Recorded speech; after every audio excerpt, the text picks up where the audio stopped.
Hello friends, welcome back to our channel. ఆసియాలోనే అతిపెద్ద air show ఏరో India 15వ ఎడిషన్కు రంగం సిద్ధమైంది. 4 రోజుల పాటు బెంగళూరు సమీప యలహంకలోని ఎయిర్ ఫోర్స్ స్టేషన్ ఇందుకు వేదిక కానుంది.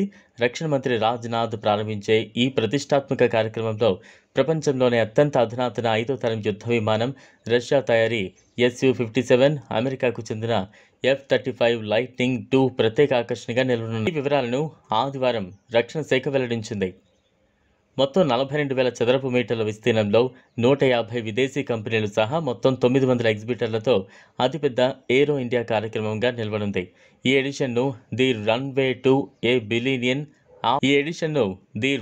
టు ఏ బిలియన్ ఆపర్చునిటీస్ అనే ఇతివృత్తంతో చేపట్టినట్లు రక్షణ శాఖ తెలిపింది. ఇందులో 90 వరకు దేశాలు ప్రాతినిధ్యం వహిస్తున్నాయని వివరించింది.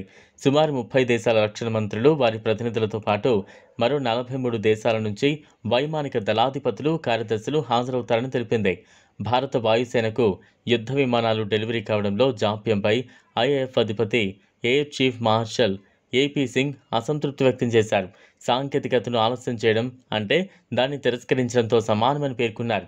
హిందుస్థాన్ ఏరోనాటిక్ సంస్థ తేజస్ డెలివరీలను 2016లో ప్రారంభించగా ఇప్పటి వరకు ఇంకా మరో 40 విమానాలు తయారు చేయాల్సి ఉందన్నారు. అత్యాధునిక నిర్మాణ వ్యవస్థలను ఏర్పాటు చేసుకోవాలని ఏపీ సింగ్ అభిప్రాయపడ్డారు. దీంతో పాటు ప్రైవేటు రంగాన్ని కూడా బలోపేతం చేయాలన్నారు.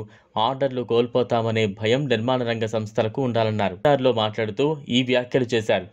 భారత్ 2047 నాటికి అభివృద్ధి చెందిన దేశంగా ప్రపంచంలో గుర్తింపు పొందాలంటే వైమానిక రంగంలో అభివృద్ధి అత్యంత కీలకమని అభిప్రాయపడ్డారు. తయారీ సంస్థలు ఉత్పత్తి వేగం పెంచడానికి అత్యాధునిక వ్యవస్థలపై పెట్టుబడులు పెట్టాలి.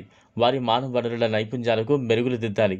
వారు ఏం చేసైనా ఉత్పత్తిని పెంచాలి. తేజస్ను 2016లో ప్రారంభించాం. తొలి ఎయిర్ క్రాఫ్ట్ 2001లో గాల్లోకి ఎగిరింది. తొలి 40 విమానాల డెలివరీలు కూడా పూర్తి కాలేదు. ఇది దాని ఉత్పత్తి సామర్థ్యం. మేము ఏదో ఒకటి చేయాలి. మనకు మరింత మంది ప్రైవేటు రంగం వారు అవసరం ఉందనిపిస్తోంది. మనకు పోటీ అవసరం. ఆర్డర్లు పోతాయన్న భయం జనాలకు ఉండాలి. అప్పటి వరకు పరిస్థితులు మారవని అసంతృప్తి వ్యక్తం చేశారు. వివాదాలు, పోటీ గణనీయంగా పెరిగిపోయి ప్రపంచం ప్రమాదం అంచనకు చేరిందని ఏపీ సింగ్ అభిప్రాయపడ్డారు. పాక్, చైనా సరిహద్దుల్లో పెరుగుతున్న సైనికీకరణ ఆందోళనకర స్థాయిలో ఉందని వెల్లడించారు. చైనా వాయుసేనపై భారీగా సొమ్ము వెచ్చిస్తోంది. ఇటీవల కాలంలో 2 స్టెల్త్ ఫైటర్ జెట్లను ఆవిష్కరించింది అని వ్యాఖ్యానించారు. భారత్ మాత్రం 5th generation fighter program advanced medium compact design దశలోనే ఉంది.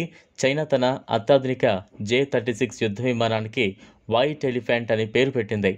ఈ వీడియో మీకు నచ్చినట్లయితే లైక్ చేయండి, షేర్ చేయండి, ఛానల్ను సబ్స్క్రైబ్ చేసుకోండి. Thanks for watching. మరిన్ని అప్డేట్స్ కోసం మా ఛానల్ని సబ్స్క్రైబ్ చేయండి.